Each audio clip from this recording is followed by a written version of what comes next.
এখন মন কি বুঝো রে মন রে, কই এত সম্পদ গুছাইলাম, এত টাকা রাখবো কোথায়, কাপনে যে পকেট।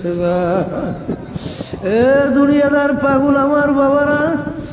হাকিমুল উম্মাত থানভী রহমাতুল্লাহ আলাইহি আলোচনা করতে করতে হঠাৎ এমন একটা কথা বইলা ফেললো, ওরে দুনিয়ার মানুষ, আমি মনে হয় একটা কুকুরের চেয়েও খারাপ হইয়া গেলাম। হুজুর, আপনি কুকুরের চেয়ে কিভাবে খারাপ হইলেন? এ দুনিয়াদার মানুষ, আমরা অনেকে বাড়িতে কুকুর পালি, কুকুরকে আমরা কোনো ভালো জিনিসের ভাগ দেই না। আমরা গোশত খাইয়া হাড্ডি বাহিরে ফেলাই, মাছ খাইয়া কাটা বাহিরে ফেলাই। কুকুর হাড্ডি কাটা খাইয়া তার জীবনকে বাঁচায়। রাত্রে যখন মালিক ঘুমাইয়া যায়, কুকুর কিন্তু ঘুমায় না। সারা রাত্র কুকুর মালিকের বাড়ি পাহারা দিতে থাকে, মালিকের যেন কোনো ক্ষতি না হয়। ভোরবেলা দেখবা কুকুরের চক্ষু লাল হইয়া যায়। ওই সময় যদি মালিক কুকুরে লাথি মারে, উচিত ছিল কুকুর মালিককে কামড় দেওয়া। ওরে নেমো খারাপ, আমি তো কোনো ভালো জিনিসের ভাগ নেই নাই। আরে তুই হাড্ডি কাটা বাইরে ফেলাইলি, আমি খাই আমার জীবনকে বাঁচাইলাম। তুই সারা রাত্র ঘুমাইলি, আমি কুকুর কিন্তু ঘুমাই নাই। সারা রাত্র তোর বাড়ি আমি পাহারা দিলাম, তোর যেন কোনো ক্ষতি না হয়। এখন তুই আমাকে মারো, তোকে আমি কামড়াইয়া রাখবো না। কুকুর কিন্তু তা করে না,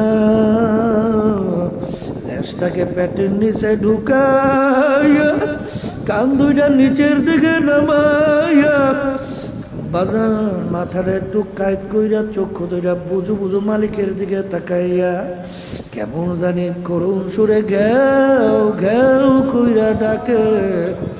মনে হয় যেন কুকুর বলতেছে, মালিক,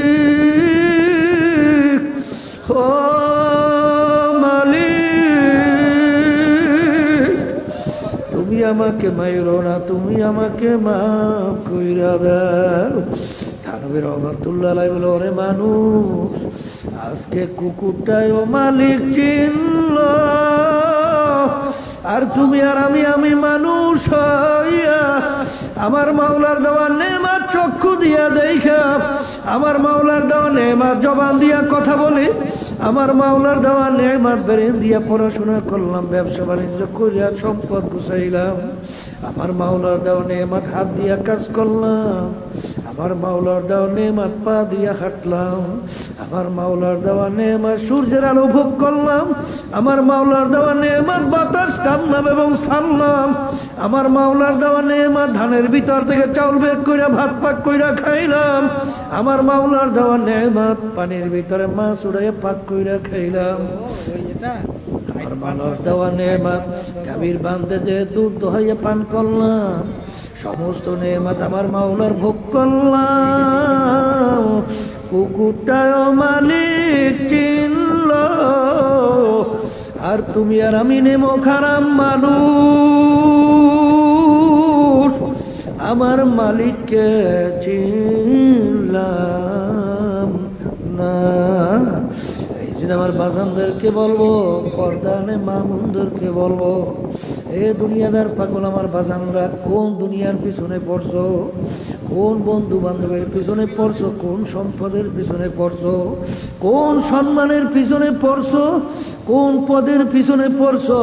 বাজানরা, দুনিয়ার ভিতরে স্বার্থ আছে, সম্পর্ক আছে, স্বার্থ নাই, সম্পর্ক নাই। আর আমার মালিক কেমন দয়ার মালিক, মূর্তি পূজক 30 বছর পর্যন্ত ভূতের সামনে সনাম সনাম কইয়া ডাকে, তার ভূত একবারও তার ডাকে সাড়া দেয় না। একবার তার জবান থেকে বের হলো সমাজ, আমার মাওলার একটা সেফাতি নাম, বের হওয়ার সঙ্গে সঙ্গে আমার মাওলা উত্তর দেয়, বন্দা আমাকে ডাকো কা। বন্দা সেজদায় পড়ে কাঁদে আর ডাক দিয়ে বলে, মালিক, আমার যে নেমুখার আমার দ্বিতীয় দুনিয়া থাকতে পারে না। 30 বছর পর্যন্ত সনামকে ডাকলাম, সনাম তো একবার আমার ডাকে সাড়া দেয় নাই। তুমি কেমন দয়ার মালিক, তোমাকে তো আমি ইচ্ছা কইরা ডাক দেই নাই, আমার মুখ থেকে তোমার একটা সিফাতি নাম ভুলে বের হয়ে গেল। তুমি কেমন দয়ার মাওলা, সঙ্গে সঙ্গে তুমি আমার ডাকে সাড়া দিলে। আমার চেয়ে দেমু খারাপ আর দ্বিতীয় দুনিয়ায় থাকতে পারে না। এ দুনিয়াদার পাগল আমার বাবারা, আমার মাওলা কেমন দয়ার মাওলা। কিয়ামতের ময়দানে বান্দাকে মাফ করবে এমন কোনো আমল নাই। বাগান রব্বুল আলামিন ডাক দিয়ে ফেরেশতারা তাকাইয়া দেখো, আমার বান্দা কখনই হক্কানি আলেমদের এক দস্তারখানে বসে একটু খানা খাইছে কিনা। রব্বুল আলামিন পাওয়া গেছে তোমার বান্দা হক্কানি আলেমদের সঙ্গে বসে খানা খাইছে, এক দস্তারখানে বসছে। রব্বুল আলামিন বলবে যা যা যা যা, তুই আমার বান্দাদের সঙ্গে এক বৈঠকে তোকে আমি পাইছি, যা মাফ করে তোকে জান্নাতে দিয়ে দিলাম।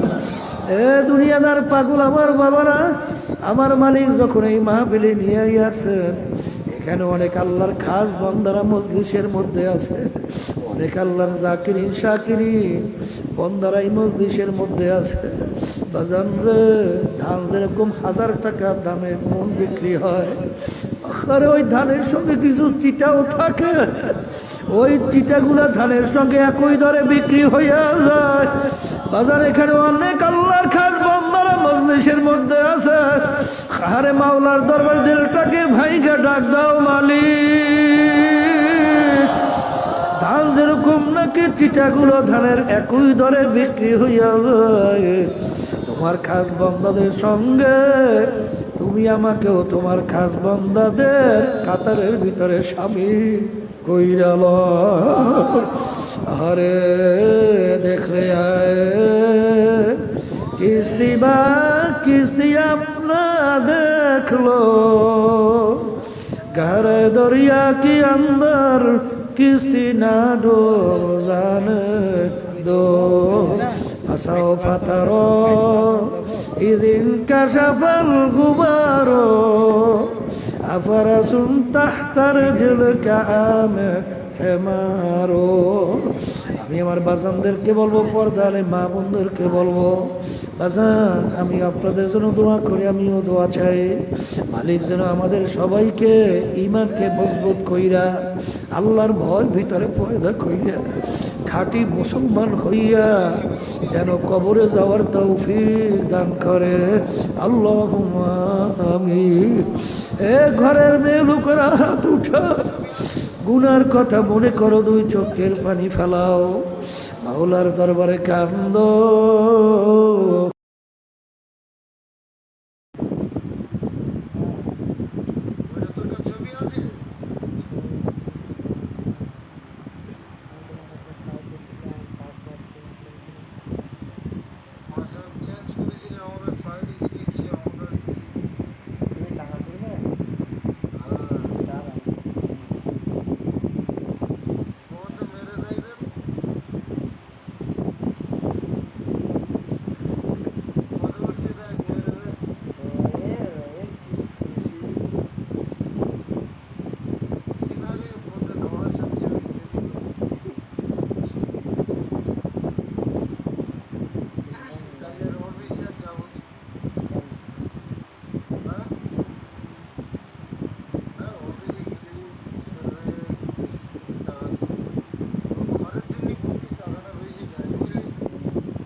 আমি দেবো ওই এটা আইডি পাসওয়ার্ড দেবো।